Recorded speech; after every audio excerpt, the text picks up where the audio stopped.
Good morning, everybody, or afternoon, or evening, or wherever you are in this increasingly fragmented and messed up world. I'm Greg Stoker here with co host Mark Wayne, and this is your bi weekly episode of Colonial Outcasts, your friendly neighborhood anti imperialist podcast.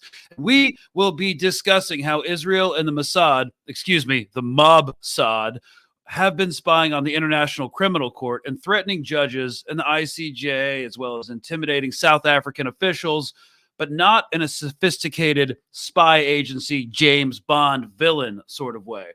I'd say it was a mob way, like I'll make the I'll make the South African foreign minister an offer she can't refuse. But according to these articles by The Guardian, Local Call, and Plus 972, the publications that broke this story, I'd say that Israeli conduct would actually be an insult to the mob and the Cosa Nostra.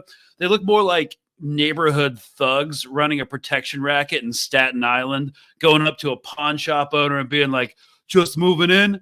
This here's a dangerous neighborhood, chief. It's all chock full of little hooligans, but they don't mess with us. You give us a little money, we'll take care of it for you. And the shop owner's like, I'm not in a position to pay, just going to have to take my chances. And then the jabroni's like, well, suit yourself. Hey, Joey, show this here's guy what the neighborhood's all about. And then like Joey bashes in a vinyl record player with a baseball bat. Like, you see, $500 a month and you ain't got to worry about this. You know, it's just kind of like the most basic freaking thug techniques. So that's what the Mossad in the modern era reminds me of. Just really ham-fisted, transparent, like pseudo mob tactics. And before we get into it, I was just wondering what your general read on all this was after going through these Guardian and Local Call articles, which were fantastic pieces of journalism. I mean, it just seems like they're just using outdated tactics. Like this type of behavior it's been effective for decades, but in the modern era, it kind of like it reminds me of like when a burglar who's been breaking into houses for decades and hasn't been caught yet. Yeah. He gets cocky because he's been getting away with it, but and then all of a sudden he's forgetting the fact that people have cameras now, and he breaks into a house with cameras and a birthday party going on in the living room. Everybody's surrounding the house. They're like, dude, what are you doing? Like, we are all seeing you. We're all watching you. So it worked for a long time, and they were really good at it, but they're just not adapting to the modern era of everybody finding out shit. Like you said, it's outdated mafia tactics. Well, yeah, and that's another point. Like, there are alternative sources of media which special interests that have allegiances to Israel control. So this story broke about 48 hours ago. We're releasing this episode on May 30th, which is a Thursday, so it broke 2 days ago. And I wanted to wait on this and sit on it. I wanted to see if any legacy media reported on it. So Israeli media responded to the story, Haaretz, the Jerusalem Post, etc., in print. But Fox, CNN, MSNBC, nothing. Radio silence. Crickets from liberal legacy media and only like leftist independent outlets have covered it briefly. Breaking Points, Democracy Now!, but it was cursory from what I saw. And I kind of want to focus on this story. It's emblematic of how Israel operates, how it's becoming less sophisticated, more thuggish. They've always been thuggish, but this is next level self-destruction because everything's going to get out. And I want to focus on how this story needs to remain part of the narrative going forward forever. So to give everybody context, in case you're not tracking what's happening, I'm going to play a clip from WION News. That's WION News. Because South Asian media is apparently the only non-leftist outlet covering this story in studio video format. So get ready for the accents. How much power does a country's prime minister hold? Do you think that they have the power to try and influence the world's top court? Well, Benjamin Netanyahu reportedly tried to do so. In a new report filed by The Guardian, the former head of Israel's foreign intelligence agency, Mossad, allegedly threatened a chief prosecutor of the International Criminal Court. An investigation by The Guardian, the Israeli Palestinian publication magazine Plus 972, along with Local Call, a Hebrew language outlet, has now revealed how Israel was running an almost decade-long war against the court. In an attempt to thwart the court's investigations, The nation reportedly used its intelligence services to spy on, hack, put pressure on, smear and allegedly threaten senior ICC staff. Israeli intelligence intercepted phone calls, messages, emails and documents to obtain the communications of multiple ICC officials, including Karim Khan and Fatah Bensouda, the prosecutor before him. Yossi Cohen's covert contacts with ICC's then prosecutor, Fatah Bensouda, took place in the years leading up to her decision to open a formal investigation into alleged war crimes and crimes against humanity in occupied Palestinian territories.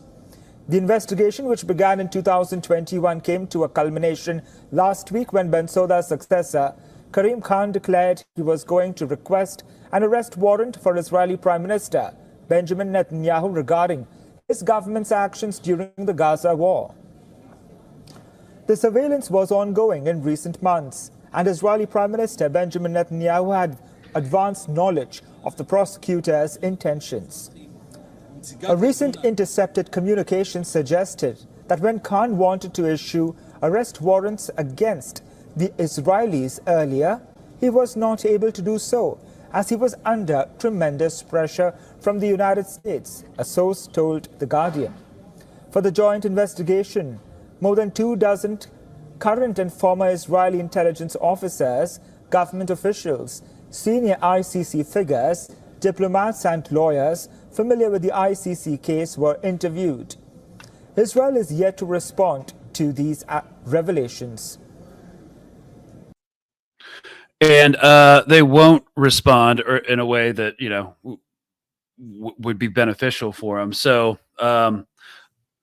the details of Israel's 9-year campaign to thwart the ICC's inquiry have been uncovered by, again, as we just stated, The Guardian and Israeli Palestinian publication, the Plus 972 magazine, and Local Call, a Hebrew language outlet, which is not surprising. They have all the sources and contacts within the Israeli government and within the IDF, and they cited a lot of these sources within the article's initial reporting. We'll link them in the description, so in case you haven't read them, highly recommend it. But this joint investigation draws on interviews with more than 24 current and former Israeli intelligence officers and government officials, senior ICC figures, diplomats, and lawyers familiar with the ICC case and Israel's efforts to undermine it. Now, let's back up and just talk about what the ICC is, when Palestine became part of the Rome Statute. So, since it was established in 2002, the ICC has served as a permanent court of last resort for the prosecution of individuals accused of some of the world's worst atrocities. It has charged former Sudanese President Omar al-Bashir, the late Libyan President Muammar Gaddafi, and most recently the Russian President Putin. One of the main criticisms of the ICC is that it is an instrument of Western imperialism and hegemony. When Gaddafi was trying to de-dollarize and take other states and the global south with him to separate from the dollar currency, which is a direct threat to the U.S. global domination of the global south, the ICC charged him. Putin was charged for allegedly kidnapping children in eastern Ukraine, which served as a casus belli for expanding Western involvement in that proxy war of isolation. And I'm not about to start defending Putin, because the hell's no. But it is undeniable that liberal institutions like the ICC and the ICJ are meant to project Western power and protect Western interests throughout the globe. That's why these institutions turning on Israel is so significant. They're meant to protect our allies and our interests. Khan's decision to seek warrants, therefore, against Netanyahu and his defense minister, Yoav Gallant, a.k.a. all Palestinians are human animals and they'll be treated as such, defense minister, along with Hamas leaders implicated in the October 7th attack, marks the first time an ICC prosecutor has sought to arrest warrants against the leader of a close Western ally. And according to the Rome Statute, now we need to contextualize the Rome Statute.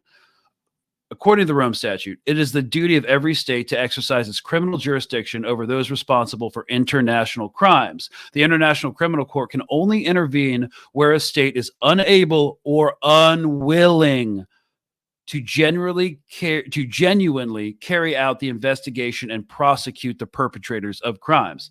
I'd say that Israel is definitely unwilling to investigate and prosecute itself and its officials, so here we are. There are 124 state parties to the Rome Statute. Israel is not one of them, but Palestine is. The ICC, while not being part of the UN, is still associated with it. Its creation happened by negotiations within the UN, and the UN Security Council may refer a situation to the ICC, which empowers the ICC to investigate all crimes under the Rome Statute. Now, as of May 2024, the state of Palestine is recognized as a sovereign state by 145 of the 193 member states of the United Nations. It has been a non-member observer state, therefore, of the United Nations General Assembly since November 2012. And on January 2015, the state of Palestine acceded to the Rome Statute by depositing its instrument of accession with the UN Secretary General. The Rome Statute entered into force for the state of Palestine on April 1st, 2015. Now, here's where Israel comes into it, obviously. Palestine's entry into the ICC was condemned by Israeli leaders as a form of, quote, diplomatic terrorism. Okay. Everything's terrorism these days, man. Yeah, I know. Wait. It had to have been anti-Semitic too, right? Anti-Semitic terrorism. Yeah, well, all of these institutions are now anti-Semitic. They said the ICC and Khan, Chief Prosecutor Khan, is anti-Semitic. It's just, yeah, terror. Again, the word terrorist no longer means anything, and unfortunately, the accusation of anti-Semitism has lost most of its teeth, which is unfortunate for obvious reasons. I mean, I would posit that terrorism is starting to turn into a compliment at this point. You know, if you're accused of terrorism, it's like, I know. I was just thinking of that. You remember when the word savage, what used to be a racial slur against Native Americans? Well, it eventually became a compliment. Oh, bro, you're so savage. You're such a fucking savage. Well, it's terrorist is gonna be a new thing. Dude, you're such a fucking terrorist. I know. It's coming. No, it's just because it's so overused, and the parties who are saying it are just so like morally in the wrong. So like anything that's opposite of what they're doing looks cool. But yeah, diplomatic terrorism. It was perceived as the crossing of a red line.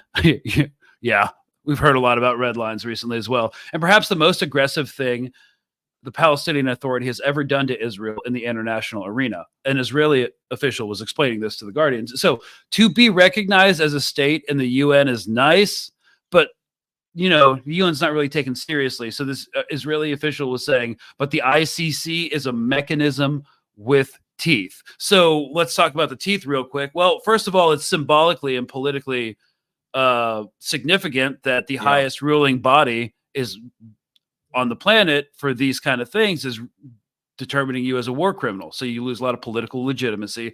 And also there's a lot of other practical things like your freedom of movement. It is completely compromised because 124 states that signed on to the Rome Statute are bound by law to enforce. So with Putin a couple years ago, there was a BRICS summit. BRICS is if you guys aren't tracking, it's time to learn what BRICS is. It's a multilateral trade organization and partnership organization between Brazil, Russia, India, China, South Africa, and a lot more. Iran now, starting this year. Putin was supposed to go to a BRICS summit in South Africa, but South Africa was like, hey, you can't come because if you step foot in South Africa, we are going to have to arrest you and send you to The Hague. So 124 states you cannot travel to. So when they say it's a mechanism with teeth, it is actually something that's enforceable. And then that's why Israel's kind of scared because their ministers are now pariahs, essentially. At least that's what the concern was. So it was in 2015 when Palestine was acceded to the Rome Statute that Israel starts surveilling and intimidating the International Criminal Court. This is damning in itself because it's like, Palestine's, now recognized by this international court. I think we need to start surveilling them and intimidating their officials because we know we're doing war crimes and we know we can be prosecuted. So we need to start putting levers in place and start protecting ourselves because obviously we're guilty. That's just kind of what it reads to me in like the most basic layman's terms. Yeah, it's just so bizarre though, how they went about it. I was reading it in the Guardian article about an incident with Bin Sauda, Mhm. how somebody approached her with an envelope full of hundreds of dollars in cash and said, was it cash with a note for an Israeli phone number?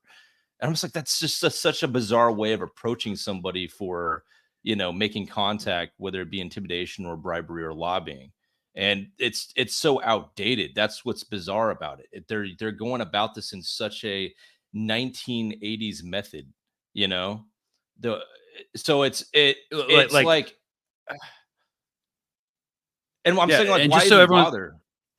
Like, why even bother? Why even, like, you're not going to be able to intimidate the ICC. They're above all that. They're not going to be, obviously, you're not going to be able to get their attention with a couple $100 in an envelope. What are you doing? Like, what are you doing? What's the, like, is it meant to be like just sending a message to establish that first channel of communication with them? I mean, it's just bizarre. It's bizarre behavior, in my opinion.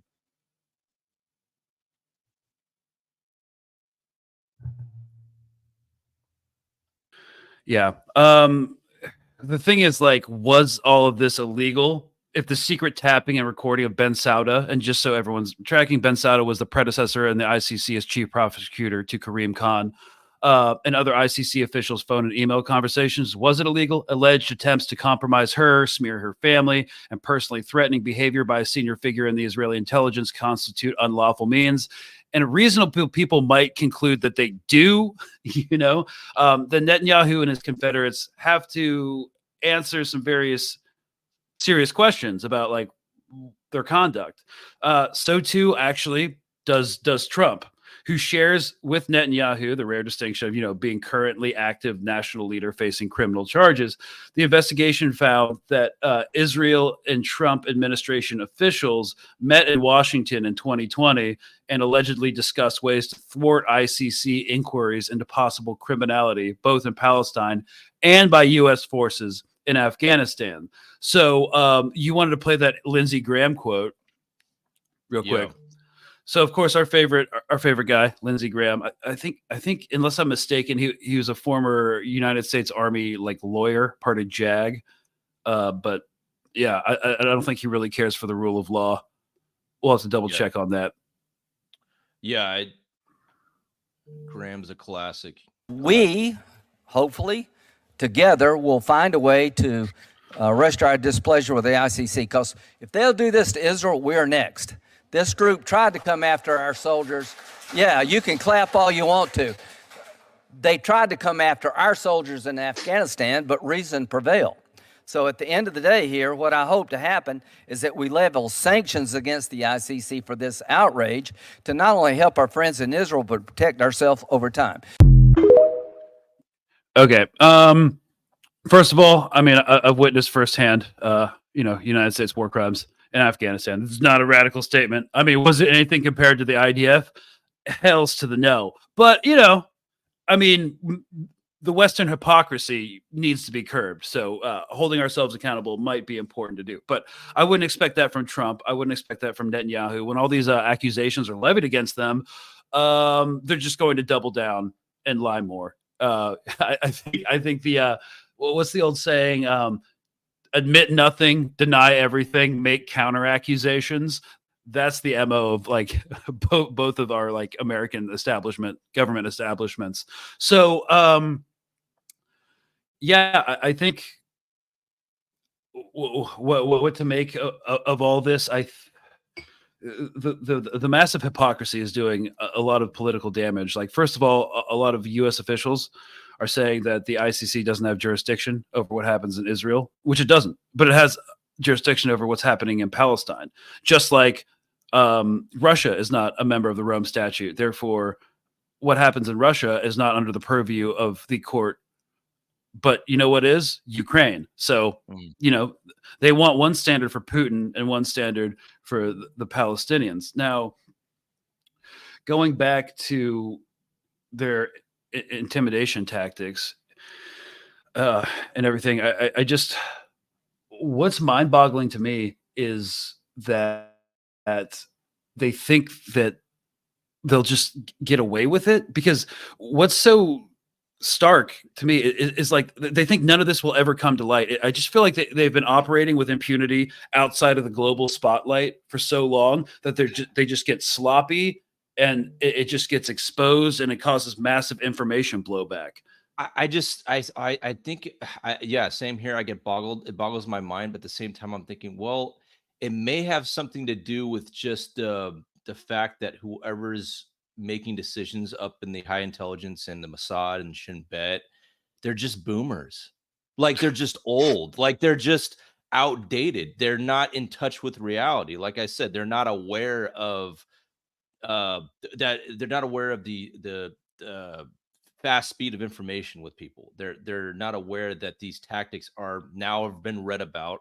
They've been making movies about them, so people are well aware of these types of tactics. Like when you go up to somebody with an envelope with a couple $100 and I'm like, hey, here's a phone number, I want you to call it and we're going to talk to you on the phone. Like that shit's so old. It's just old stuff. I mean, the hacking I get, like the hacking makes sense. That's what they do. 8200, and so that division within the Israeli intelligence to to do cyber warfare, all that makes sense. That's modern, but everything else is just yeah, exactly. How do you expect to do this and not get caught?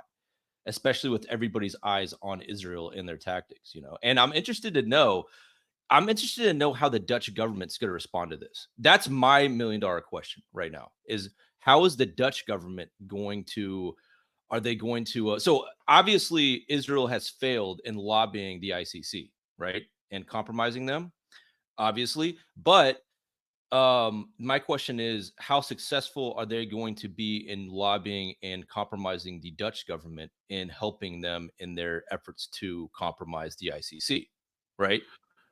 I mean, yeah, Logically, wouldn't that be the next step if you were in the Mossad? Be like, okay, we can't get to the ICC, but maybe we can get to the Dutch government, and the Dutch government is presiding over that territory. yeah, So, but I don't think they can be successful. I mean, yeah, the Netherlands, that's a European country. 3 European countries have just said that they recognize Palestinian statehood. Germany says, Germany, frigging fash AF Germany, sorry, it's a C term for fascist, said that they will enforce an ICC warrant. France says they'll enforce an ICC warrant. Like, what? The Dutch government's not. I don't think there's any play there. But I mean, I'm not saying they're not going to enforce the warrant, because they kind of have to. I mean, legally they're obligated to, but covertly they could cooperate with Israeli intelligence. I mean, it's like I'm not sure. I'm not sure what that would benefit them, though. The cat's really out of the bag. And they're going to be operating under a microscope. No, that I do agree with you that that won't stop American politicians from trying to do stuff. And that's a point I want to get to right now. But like, once again, Netanyahu is right. He's crossed a line. Like, once again, his contempt for global opinion, the quote unquote Western democratic values, which too unquestionably sustain him. They arm his country, which Israel relies on. Excuse me.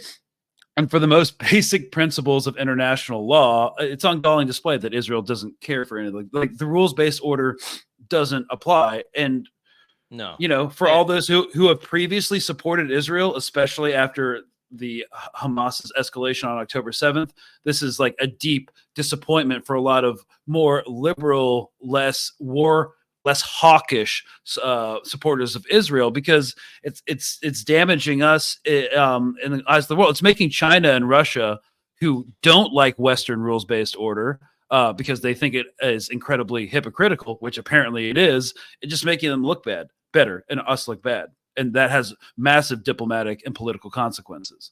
Well, that's a good point. That is a good point, and that's something I want to bring up too. Is obviously Bibi Netanyahu does not care. He doesn't care about any red lines he's crossing, because that's not his job. He's not like his job is not to care. Like I said, I don't think Bibi is at all worried about his political future. I don't think he cares about it. I think he's beholden to his puppet masters, which is the S&P 500 and the NASDAQ.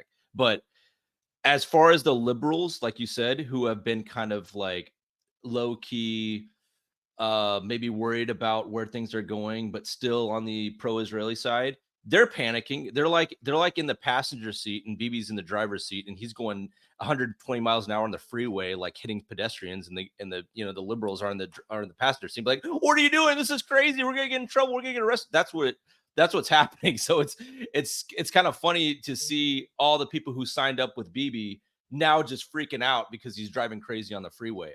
But that, in that sense, they're gonna eventually No, bail out. they're looking for an off ramp, because not Yeah. only is it the S&P 500 that not only is it the S&P and the NASDAQ and like his corporate masters or like whatever special interests he's serving, like he's also beholden to his power base, which is like Smotrich and Ben Gvir, like people who are even crazier than he is. So that's another aspect too. So doubling down is all I see happening. Yeah, I mean, his ultranationalist allies, whose military and political unrealistic aim of totally destroying Hamas, the latest result of like self-harming refusal to end the slaughter. More pressure is going to come from the UN International Court of Justice, which like last week ordered a halt in operations, but Netanyahu's just like, no, we're gonna plow ahead. They're not allowing aid in. Recently, his one of his national security minister said yesterday that Israel has another 7 months of fighting ahead of it. Like that fighting will continue in Gaza until the end of 2024. And like, I know the Biden administration supports these guys unconditionally, but how is that politically sustainable for both the United States globally and the Biden administration locally? I don't see how that is going to be sustainable. Well, politically, it's not sustainable, but then again, they don't care. They don't care if it's politically sustainable. Who's going to fire him? Who's going to fire Bibi Netanyahu? He's cemented there as long as there is an emergency state of war in the state of Israel. And when he's done with whatever his puppet masters want him to do, then he's just going to dip out. He doesn't care. And that's always been my opinion about it. Like, I don't think I see a lot of, head scratching with people like Bibi's committing political suicide. It's like, yeah, of course he's committing political suicide because his political office is a condom that when he's done with it, he's gonna rip it off and throw it away. He doesn't care. He's gonna fulfill his mission, which is to level all of Gaza, get it under control for whatever fucked up plans they have for Gaza, whether it be like the Ben Gurion Canal in the future, or the gas, or real estate opportunities for Kushner, like.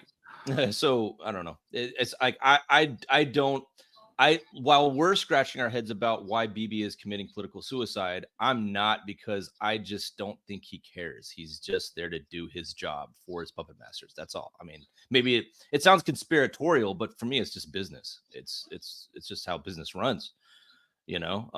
Just like George Bush didn't care about his political future, or anything like that. So same with Biden. Biden doesn't care. He's about to go to a nursing home soon. So yeah, I mean, as a pit stop before he goes somewhere else, the hot place maybe. But I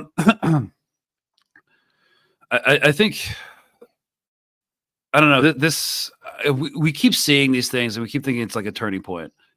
This is going to change everything, but it's just depressing that it's not, because first of all, this story was brushed under the freaking table from the Western media. Like, I didn't see it on CNN, as I said in the intro. I didn't see it on MSNBC or Fox. So this is not going to be something we talk about. We're not going to talk about, trying to bribe, officials from like the highest judiciary body on the planet. And then we're not bribe, intimidate, threaten their kids, smear them over the past 10 years, spy on them. But I just wanted to say about the spying aspect.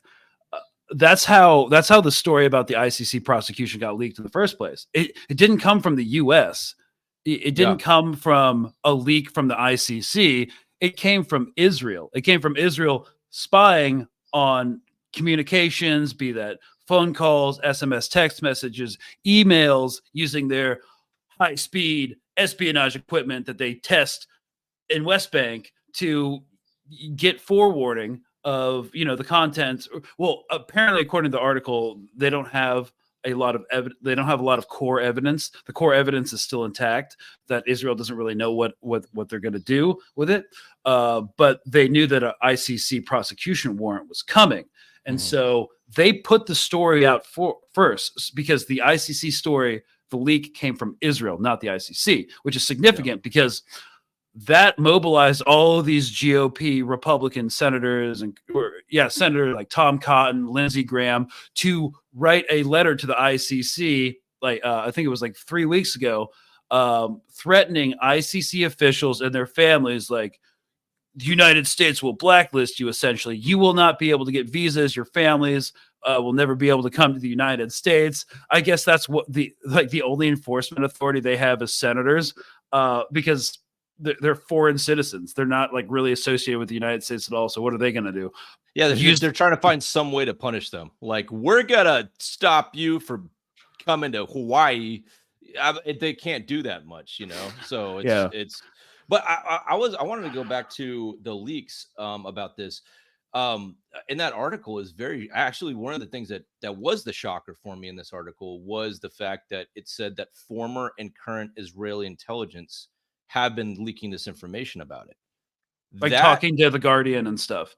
That to me blew my mind. I don't know about you. How did you feel about when you read that? I was just like, wait, what? Because here's why that's important. I'm going to outline why that's very important, is because that's telling me there's a lot of cracks happening deep within the Israeli, wall. The Israeli fortresses are starting to form some cracks. Now, that I think that is, as crazy as this sounds, I think that that was actually the most important piece of information that we're getting out of these articles, because we know that, the Israeli intelligence has been doing dirty tactics, and they're going to go after anybody, even something as high as the ICC.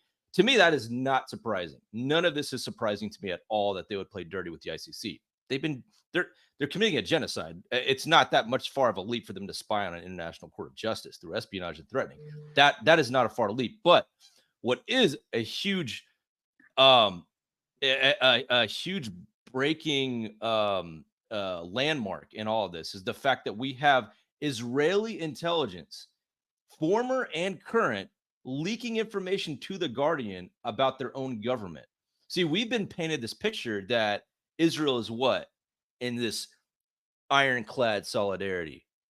It's not looking like that if they're actually leaking this type of information to the press about their own, on their own bosses. That shows me a lot of chinks in the armor that, I don't know about you, but that was the most important piece of information out of that article that was actually surprising and actually useful. Because if this is an indication of what's to come, we might see a full crumbling within the Israeli, the Israeli beast, So, anyways,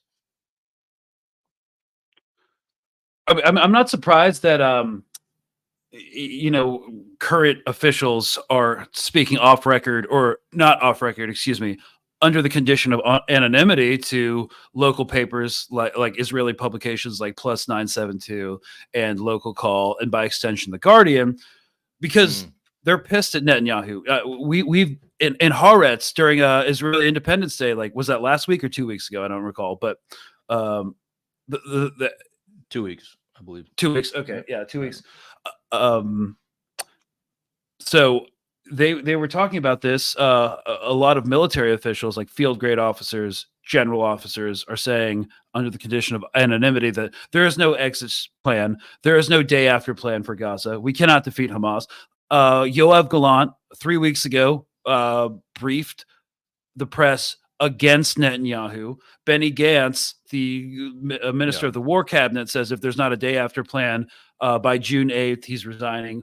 We don't know how the ICC case will change his position on that. They might all band together now that their ass is getting dragged over the coals. But yeah, senior military officials are not happy. They want to see Bibi gone. And of course, Bibi's not the problem. He's like a symptom of the problem, like Trump. But he's the one, he's going to catch all the blame for it. And so personally, I'm not with. Yeah, I mean, you could argue. I think that sociopath is an outdated term. Also, I'm not qualified to make a psychological analysis, but like maybe that's part of it. Also, yeah, the military wants him gone. At least a lot of people do. There's not just cracks within the Knesset itself and the military, but there's also cracks in Israeli society. We did that entire episode, two-part episode on the Israeli Civil War. There's going to be pro-settler ministers, pro-settler military commanders who are going to want to double down on everything. They're not going to want to compromise on Palestinian statehood. They're going to reject categorically the rulings of the ICC. There's going to be some liberal, like Tel Avivian types who occupy similar positions in the Knesset and the military and the police who are like, no, we need to abide by international law, or else we're going to alienate the United States, and we don't want that. So internal tensions are going to continue to rise over this and a number of other things. Yeah, but they're definitely going to double down, and they're just going to draw this out. I think what was one of my favorite quotes so far, this was from earlier this month. It was former deputy director of the Mossad, Ram Ben Barak, said on May 18th, and I quote, "The war in Gaza is aimless and we are clearly losing it. We are forced to return to fighting in the same areas, losing more soldiers, losing on the international stage, damaging relations with the United States, and causing the economy to collapse. Show me one thing we have succeeded in." So when I talk about internal divisions, there's like more liberal guys like him who are like, hey, rules-based order, we need to work with the United States, and we're only hurting ourselves. And then there's going to be guys who are like, no, we're the chosen people, like Ben-Gvir. It's like, we're going to go at it alone no matter what, completely devoid from reality that like they rely on our funds, they rely on our bombs, they rely on our weapons. And there will be come a time when supporting Israel unconditionally will become unsustainable. So right now, the rules-based order that benefits the United States more than anybody else on the planet, any other state actor on the planet, is literally cannibalizing itself over this. We have Republican senators signing mass letters to the ICC threatening Karim Khan, and they also tried to do the same thing. Trump tried to do the same thing in 2020 with soldiers in Afghanistan.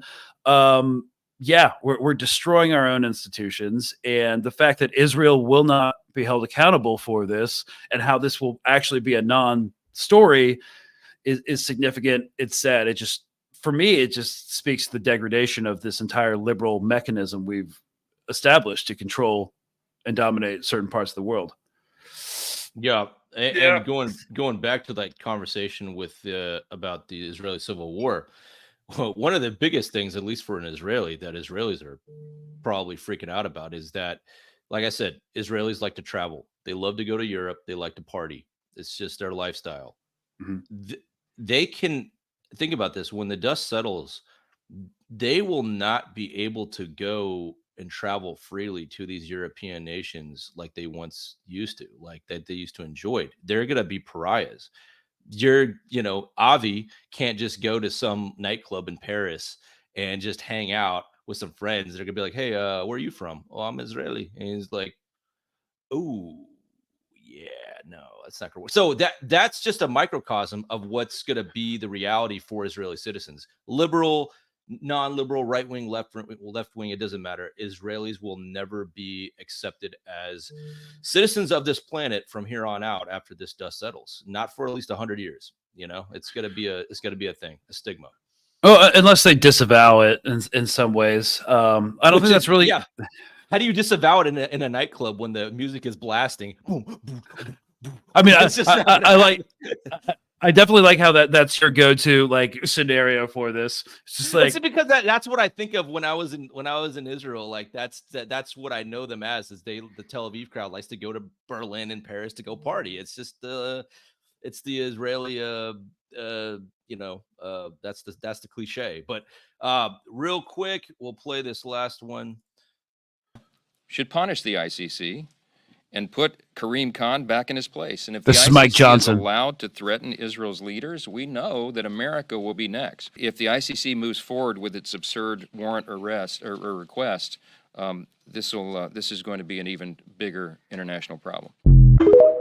Well, he's not wrong about it being a bigger international problem. The bigger international problem for his perspective is making us look like crap and making China and Russia, our traditional geopolitical adversaries, look real good. And they're just like sitting back, like eating popcorn, just ready with their votes in the UN Security Council to recognize Palestinian statehood and just wait for us to veto it. They don't really need to do anything. They just need to play the patient long game because our allies, Israel, is directly trying to destroy our own institutions, threaten our own institutions that we founded and funded in conjunction with the UK. So, yeah, I just wanted to touch on that because I keep getting asked about that. And I just kind of wanted to have like a more colloquial conversation about what it looks like watching our colony, our settler colony in the Eastern Mediterranean completely go rogue. I mean, they're kind of rogue because they're not doing anything we ask them to. And, the State Department's like, hey, guys, can you please chill out? And because they've kind of put a crown on the proverbial dog's head that Israel's like, no, I'm not going to listen to you, master, and keeps running rampant throughout the countryside. They want Israel to stop, but they've set a precedent where Israel doesn't actually have to listen to us anymore. So they're completely going rogue. And it's our colony, which is crazy. I studied colonial history for a long time. I can't think of like a colony that's not an open revolt like the United States after the 4th of July going rogue like this. So we're just letting them. But then again, it's like they're not really going rogue from us. There are, like you said, there are a colony. So it's one of those things where they're going rogue, but technically they're just kind of cooperating with us. I mean, it's not like they're going rogue out of our norms. We are obviously, like, you see Lindsey Graham, freaking out about it coming to us, but all it does is simply put Israel in a position of pariah to the rest of the world, the global South, and to Europe, to the EU. But for us, it's just like, hey, dog, you do what you got to do. But we're gonna try to distance ourselves a little bit from your actions, but not really, because you're on a leash. I think that all of this is just, like you said, it's cannibalism, but it's calculated cannibalism, in my opinion. It's what does that mean? We know what we're sacrificing a lot. Like, the United States and Israel knows that it's sacrificing so much of its legitimacy, but that's okay because it's accomplishing certain goals that it's trying to do. So, you're talking about you're talking about like late stage capitalism shit, like make the new Dubai and Gaza, develop the IMEC corridor from Mumbai to Europe, exactly. Exploit the Gaza Marine Basin. Okay, exactly, so you're which is a far larger profit margin than whatever they're losing right now, if that makes sense. At least to them. I don't think it's going to play out well for them. I think that their vision for what they think they're gaining is not going to play out the way they think it is. But at least under their calculations, they're sacrificing a lot of legitimacy now for the bigger picture of profits. That's going to outweigh any loss they're making right now, in my opinion. Yeah, no, but I think it's reverse. I think it's short-term profits, because this is going to bite us in the ass long-term. I think this is all going to be like, short-term Q4 maximizing shareholder profits. You are 100% correct. That's the reality. They're just not seeing that, in my opinion. And I'm talking about their calculations, not ours. Yeah. Our calculations are a little bit more accurate than theirs. Well, I think all these boomer politicians still think that the United States has the staying power and influence that we had in the 70s, which we don't anymore. Like, that's what it comes down to, though. It's all boomer shit. That's what this is about. That explains all of this. Like, you can put everything in accurate context if you just think of the fact that this is just old fucking men not know what the hell they're doing, or just living in the past and thinking that all the methods of the past is going to work today. So you're absolutely right. It's boomer shit. Yeah. At the end of the day. Yeah. Yep. I mean, all this, it's just boomer shit. Okay. So, well, thanks for, we'll leave on that note. Thanks for listening, guys. I hope you enjoyed our, colloquial fireside chat about Israel strong-arming that, attempting to strong on the ICC and it backfiring in a small way. Yeah, I have to go speak at City Hall, so I got to wrap this up. And we will see you next week. We're going to be talking about the Joint Chiefs of Staff in 1947 and about how they advised President Truman not to partition Palestine because it would forever curb U.S. influence throughout the region and alienate the Arab states from us, which would be more damaging than we could ever anticipate in the long term. And we'll hope to see you on that one. So see you guys next time.